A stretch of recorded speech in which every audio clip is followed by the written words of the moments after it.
Nous en sommes au sujet numéro 6 et nous sommes vraiment contents de savoir que vous êtes fidèles à ce rendez-vous, que vous êtes là et nous vous demandons de continuer. Si nous sommes au sujet numéro 6, nous en avons 15 sujets au total.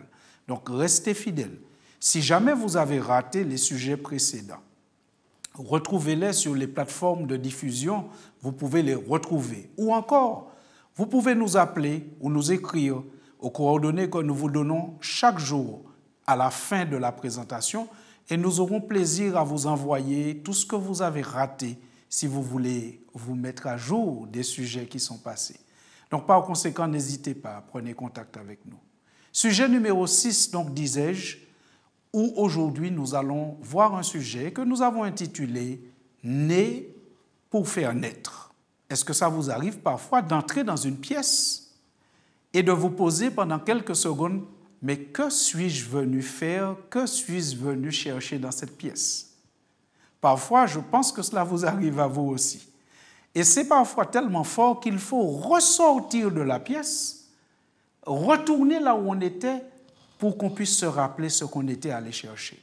C'est un sentiment plutôt désagréable que nous n'aimons pas avoir, même quand ça dure quelques secondes. Et si vous êtes un peu dans la tranche de ceux qui ont passé la cinquantaine, tranche dans laquelle je suis aussi, eh bien, ça nous fait peur parfois quand nous avons ces petits oubliés. Nous nous disons, mais waouh, qu'est-ce qui se passe? En tout cas, lui, Jésus, eh bien, il n'a jamais ignoré ce qu'il était venu faire sur terre.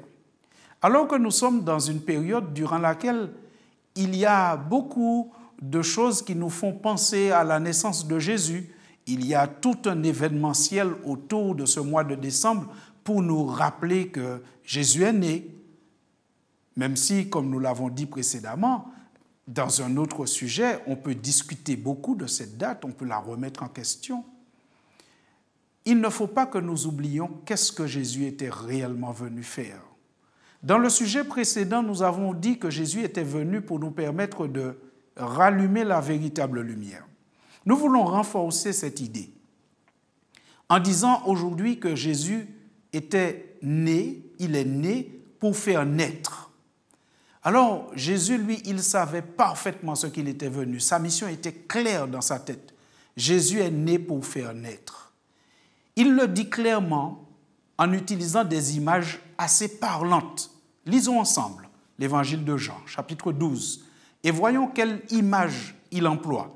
Et nous allons nous raccrocher au sujet précédent. Dans Jean 12, 46, Jésus dit « Je suis venu comme la lumière dans le monde, afin que quiconque croit en moi ne demeure pas dans les ténèbres. » Donc vous voyez que Jésus sait pourquoi il est venu. Il est venu pour nous faire passer des ténèbres à la lumière. Il dit la même chose autrement dans l'évangile de Jean, au chapitre 3, au verset 5. Quand il s'adresse un jour à un homme qui s'appelle Nicodème, il dit à Nicodème, « Il faut, je te le dis, il faut qu'un homme puisse naître d'eau et d'esprit, naître de nouveau, sinon il ne peut voir le royaume de Dieu. » Ceci nous amène à dire que Jésus est venu pour permettre aux hommes et aux femmes qui croient en lui, qui acceptent une communion avec lui, de connaître un renouveau, une nouvelle naissance dans le domaine intellectuel, spirituel et moral. Ce qu'on appelle en langage religieux la conversion ou encore la nouvelle naissance. Bien entendu, celui qui change d'état d'esprit change aussi ses pratiques. Donc Jésus est venu pour un renouveau total qui commence normalement d'abord par une transformation de notre manière de penser, et c'est ce qu'on appelle conversion, un changement dans notre intelligence, dans notre conception de la vie, qui va se transformer, qui va se poursuivre dans un changement de nos pratiques. La nouvelle naissance, d'après la Bible, c'est passer des ténèbres à la lumière. Autrement dit, passer du mensonge à la vérité ou encore de la tradition à la parole de Dieu. Jésus est venu pour que personne ne reste dans des pratiques obscures telles que la magie, la voyance ou encore le spiritisme. Mais attention, Parce que les pratiques obscures, les ténèbres, selon la Bible, ce n'est pas seulement la magie ou les choses qui s'y rapportent. D'après la Bible, vivre dans la haine, c'est aussi vivre dans les ténèbres. Oui, vous m'avez bien entendu. La Bible dit que vivre dans la haine, c'est aussi vivre dans les ténèbres. Dans 1 Jean 2 au verset 9, 1 Jean 2 au verset 9, la Bible dit « Celui qui dit qu'il est dans la lumière et qui est son frère est encore dans les ténèbres. » Vivre dans la haine, c'est vivre dans les ténèbres. Et Jésus est venu pour nous faire passer des ténèbres à la lumière. On ne peut détester son frère. C'est ce que la parole de Dieu dit. Si on vit dans cette haine, on vit dans les ténèbres. Alors, nous sommes bien d'accord. Il y a des moments où on peut être amené à se protéger de certaines personnes, des personnes qui nous veulent du mal, en les tenant à distance. Mais il ne faut pas pour autant les détester. On peut et on doit dénoncer les abuseurs de toutes sortes afin de se protéger et de protéger les autres. Mais il ne faut pas les détester, surtout ne pas chercher à se venger. Vous savez, la rancœur, la haine et tous les sentiments de ce type sont d'abord nuisibles pour celui qui les porte en lui. C'est un poison, on pourrait même dire, un poison violent pour le corps et pour l'esprit. De nombreuses études que vous pourrez trouver facilement ont démontré que la rancune perturbe les systèmes immunitaires et cardiovasculaires, la pression artérielle, le sommeil et le niveau d'énergie. Elle peut complètement détruire une personne. La haine, la rancune et tout ce qu'il y a dans ce rayon n'est pas bon que nous portions cela en nous. Naître de nouveau, c'est se convertir, c'est arrêter de détester et c'est renoncer à la vengeance envers ceux qui nous ont fait ou qui tentent encore de nous faire du tort. Confions donc tout simplement ces personnes aux bonnes grâces de Dieu, qui saura les arrêter, soit parce qu'ils seront touchés et transformés par sa grâce, donc ils vont s'arrêter, ou soit parce qu'ils seront stoppés net par la main puissante du Seigneur. Il nous faut avoir cette foi et cette confiance qui nous dit que Dieu est juste, il est bon et il est amour. Et si nous sommes ses enfants, nous n'avons pas à nous venger. Nous vivons dans un état où il y a des droits, il faut porter plainte quand il faut porter plainte. Il faut laisser la justice agir et Dieu agir, mais jamais le chrétien n'entre dans la vengeance et ne porte la haine en lui parce que durablement, c'est un sentiment qui peut nous détruire. La Bible nous dit qu'il faut vivre dans la lumière et pas dans les ténèbres. Vivre dans les ténèbres, ce n'est pas seulement la haine et la magie, mais vivre dans l'immoralité, c'est aussi vivre dans les ténèbres, d'après la Bible.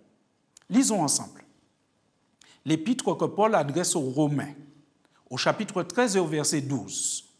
Dans cette épître, l'apôtre dit « La nuit est avancée, le jour approche. Dépouillons-nous donc des œuvres des ténèbres et revêtons les armes de la lumière. » Mais que sont les œuvres des ténèbres? C'est la question que nous aurions aimé poser à Paul. Mais avant même que nous la posions, il a répondu au verset 13, puisqu'il dit « Marchons honnêtement comme en plein jour, loin des excès, de l'ivrognerie, de la luxure, de l'impudicité, des querelles et des jalousies. » Pour mieux saisir la portée de cette parole, relisons ce verset, mais cette fois, nous utiliserons une autre version de la Bible en français courant, qui emploie un vocabulaire plus proche de celui que nous utilisons au quotidien. Romains 13, verset 13 dans la Bible en français courant. « Conduisons-nous honnêtement comme il convient à la lumière du jour. Gardons-nous des orgies, de l'ivrognerie, de l'immoralité et des vices, des querelles et de la jalousie. » Tout cela représente les œuvres des ténèbres d'après la Bible. Le Seigneur nous invite à nous dépouiller des œuvres des ténèbres qu'il définit clairement. La liste n'est pas exhaustive. Ce que Paul présente ici, ce n'est pas une liste exhaustive, ni une liste qui est mise à jour, parce qu'il y a bien longtemps que Paul a écrit cela. Mais nous comprenons clairement ce que Dieu dénonce ici, parce qu'il faut reconnaître qu'il y a des personnes qui sont plutôt habiles pour mettre de nouveautés dans la liste des œuvres des ténèbres et qu'il est bien difficile de maintenir cette liste à jour parce que chaque jour, on a l'impression qu'on invente toujours des choses tellement plus raffinées et compliquées dans le mal qu'il est beaucoup et qu'il est très difficile de suivre cette liste et de la maintenir à jour. Mais nous comprenons l'orientation. D'ailleurs, la Bible dit qu'il y a des personnes qui sont ingénieuses au mal. Donc, vous voyez bien, chaque jour, ça va se raffiner, ça va se complexifier, mais c'est toujours la même orientation. Et nous avons compris. Dans la liste des œuvres des ténèbres dont nous venons de parler, vous avez vu que l'apôtre dit qu'il faut se dépouiller aussi du couple infernal. Le couple infernal, c'est querelle et jalousie. Ces deux-là marchent toujours ensemble, mais c'est un couple infernal. Il nous gâche vraiment la vie. Même les fêtes de famille ne sont pas toujours épargnées par querelle et jalousie. Le pire, c'est que certains se nourrissent de cela. On a parfois l'impression que certains ont besoin de querelle et jalousie pour vivre, alors qu'ils se disent chrétiens. N'oublions pas que le Seigneur les condamne parce qu'ils font des dégâts. Très souvent, la jalousie révèle une souffrance, la peur de ne pas être aimé, la peur de ne pas être reconnu, l'impression souvent fausse de ne pas être aimé comme l'autre qui serait préféré. La jalousie révèle aussi le refus de reconnaître le bien ou le don chez l'autre qu'on finit par haïr. La jalousie, c'est d'abord une souffrance pour celui qui la porte en lui. Et ensuite, c'est une destruction. C'est un destructeur des relations entre les humains. Le remède à la jalousie, c'est Jésus, encore une fois. Car il nous dit que nous sommes différents, avec des dons différents, des apparences différentes, des capacités et des possessions différentes, mais ce n'est pas ce qui fait notre valeur. C'est pour cela qu'il nous aime tous et nous accorde la même attention et qu'il a payé le même prix pour nous tous, riches et pauvres, blancs et noirs, garçons ou filles. Jésus a payé le même prix pour nous tous. Nous avons dit précédemment que la nouvelle naissance, c'est passer des ténèbres à la lumière. Autrement dit, passer du mensonge à la vérité ou encore de la tradition à sa parole. Nous ajoutons maintenant que la nouvelle naissance, c'est aussi prendre conscience de sa valeur en Christ et pour Christ. Celui qui est né de nouveau est conscient de sa valeur. Et donc, par conséquent, il n'a aucune raison d'être jaloux ou d'alimenter des querelles. Parce que, mes chers amis, s'il est vrai que nous sommes différents, qu'il y a des opportunités différentes dans nos vies, qu'il y a des choses différentes qui se passent dans nos vies, parfois dans une même famille, un peut avoir et pas l'autre. Certains ont des diplômes et pas d'autres. Certains ont des positions et pas d'autres. Certains ont des biens et pas d'autres. Mais tout cela, on devrait se réjouir si l'autre a plus que nous. Tant mieux pour lui. Parce qu'au fond, mes chers amis, ce n'est pas ce que nous possédons qui fait notre valeur. Ce qui fait notre valeur, c'est le fait que Jésus-Christ paye le même prix pour tous les hommes et il paye le prix fort pour tous les hommes. Il paye de sa vie pour nous racheter. Lisez avec moi, je vous prie, comment la Bible explique cela dans l'épître de Paul aux Galates, au chapitre 3, du verset 26 jusqu'au verset 29. Voilà ce que déclare la Bible. Voilà ce que déclare la parole de Dieu. Voilà ce que Christ veut nous faire savoir aujourd'hui. Christ nous dit, « Vous tous qui m'avez accepté, car vous êtes tous fils de Dieu, par la foi en Jésus-Christ. Vous tous qui avez été baptisés en Christ, vous avez revêtu Christ. Il n'y a plus ni juif, ni grec, il n'y a plus ni esclave, ni libre, il n'y a plus ni homme, ni femme, car tous vous êtes un en Christ. Et si vous êtes à Christ, vous êtes donc la postérité d'Abraham, héritier selon sa promesse. Reconnaissez que ce passage de la Bible est extrêmement riche. D'abord, dans ce passage, nous comprenons que la foi en Jésus-Christ nous libère. La foi en Jésus-Christ nous valorise et nous donne une espérance. Elle fait de nous des enfants de Dieu, des héritiers potentiels, des personnes qui vont hériter le royaume de Dieu. En Christ, nous avons tous la même valeur. Notre valeur ne dépend pas de ce que nous possédons ou de notre rang social. Notre valeur dépend du regard que Dieu pose sur nous. Et Dieu nous dit à tous, il y a un seul chemin, c'est Christ, et il y a un seul prix payé pour tous les hommes, c'est la mort de Christ sur la croix. Nous devons donc comprendre, d'après ce texte que nous venons de lire, qu'il y a au moins 3 choses que nous devons faire. Il y a au moins 3 choses que nous devons faire, d'après ce texte que nous venons de lire. D'abord, il nous faut développer une relation de foi avec le Christ. Il nous faut aller jusqu'au baptême, qui est l'engagement et la manifestation publique de cette foi, étant baptisé par immersion comme Jésus. Et enfin, il nous faut revêtir Christ pour que le renouveau, la conversion soit totale, partant de l'intérieur et visible à l'extérieur. Une transformation des pensées et des pratiques. J'aimerais, avec votre permission, reprendre ces 3 choses que nous devons faire. Et cela d'après ce que nous avons lu dans la Bible, dans Galates. Nous devons développer une action de foi, une relation de foi avec le Christ. Nous devons être baptisés comme Christ a été baptisé par immersion. Et enfin, nous devons revêtir Christ. Chers amis, Jésus-Christ est venu dans le monde pour accomplir une mission. Il dit lui-même qu'il est né pour que ceux qui croient en lui passent des ténèbres à la lumière, pour que ceux qui croient en lui vivent la nouvelle naissance, la conversion. Et nous avons vu aujourd'hui que les œuvres des ténèbres sont identifiées clairement par la Bible. Tout ce qui est de l'ordre de la magie, de la voyance et des pratiques de ce genre ne convient pas aux chrétiens, à ceux qui sont nés de nouveau, à ceux qui veulent vivre avec le Seigneur. Et nous avons compris qu'en Christ, nous avons une merveilleuse valeur. Il ne nous reconnaît plus comme hommes, femmes, juifs ou grecs, petits ou grands, riches ou pauvres. Il nous reconnaît tous comme des rachetés. Et pendant notre séjour sur terre, eh bien, nous avons des vies différentes.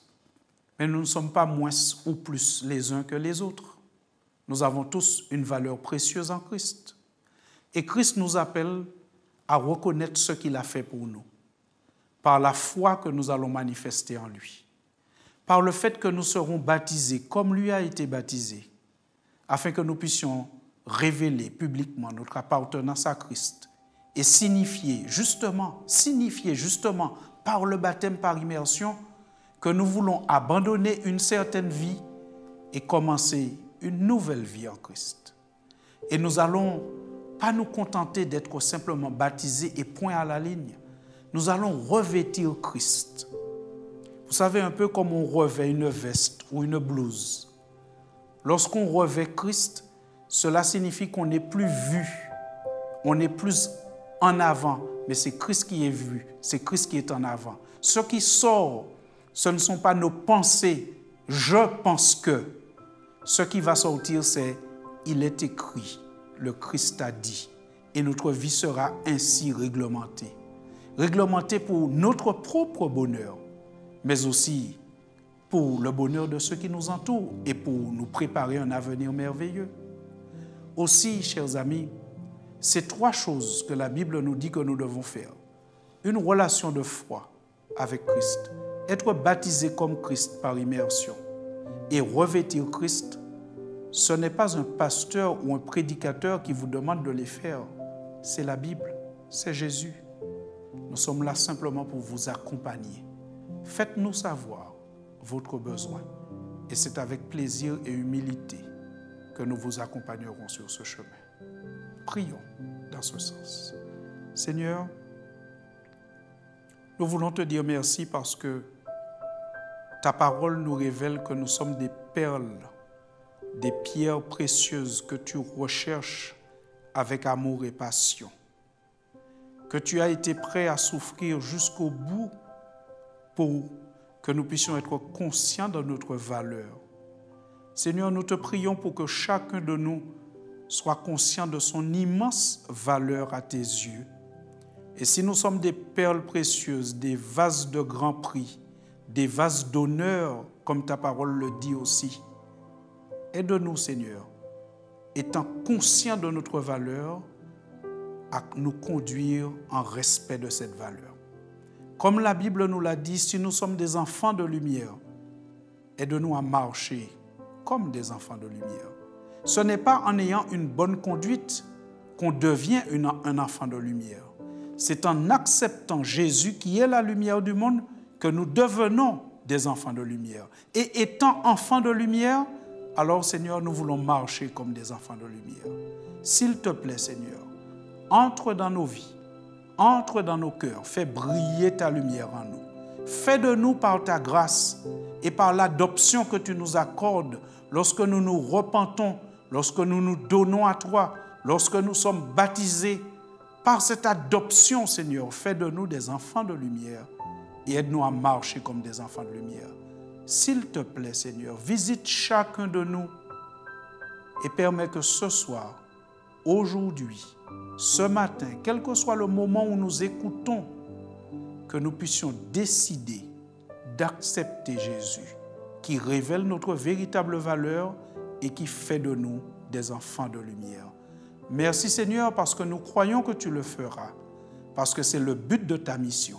C'est pour cela que tu es venu dans le monde. C'est encore pour cela que tu règnes dans les cieux. Nous croyons donc Seigneur que tu le feras, à condition que nous puissions simplement te dire « Oui Seigneur, oui, je veux être un enfant de lumière ». Merci Jésus d'avance pour la réponse que tu accorderas à notre prière, en ton nom et pour ta gloire. Amen. Chers amis, nous croyons vraiment que Christ est venu dans le monde pour que nous puissions passer des ténèbres à la véritable lumière. Dites oui à Jésus. Saisissez votre téléphone, écrivez-nous, appelez-nous et nous aurons plaisir à vous accompagner sur ce chemin. Que Dieu vous bénisse.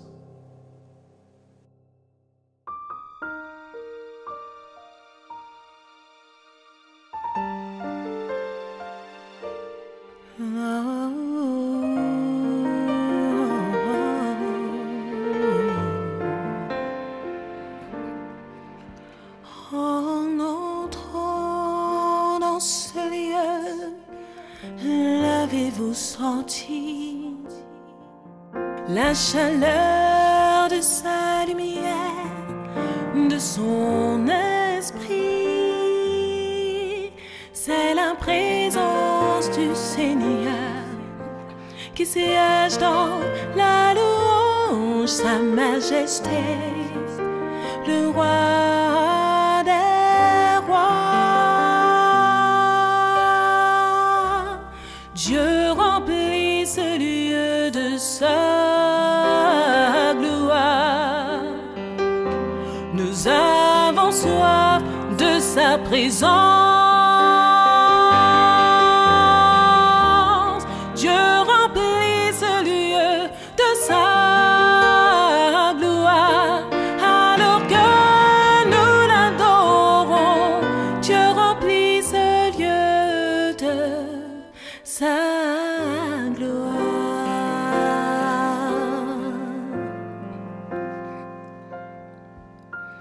Prosternons-nous d'un cœur pur, car ce jour de sabbat est saint. Laissons entrer dans nos cœurs la présence majesté, le roi des rois. Dieu remplit ce lieu de sa gloire. Nous avons soif de sa présence.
Sa gloire.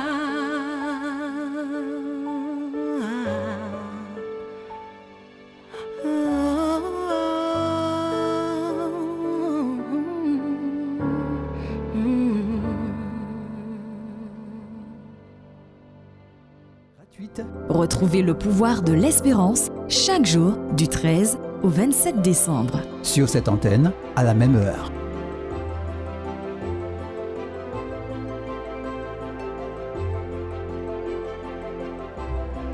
Appelez le 08 05 288 389 chaque jour de 9h à 21h.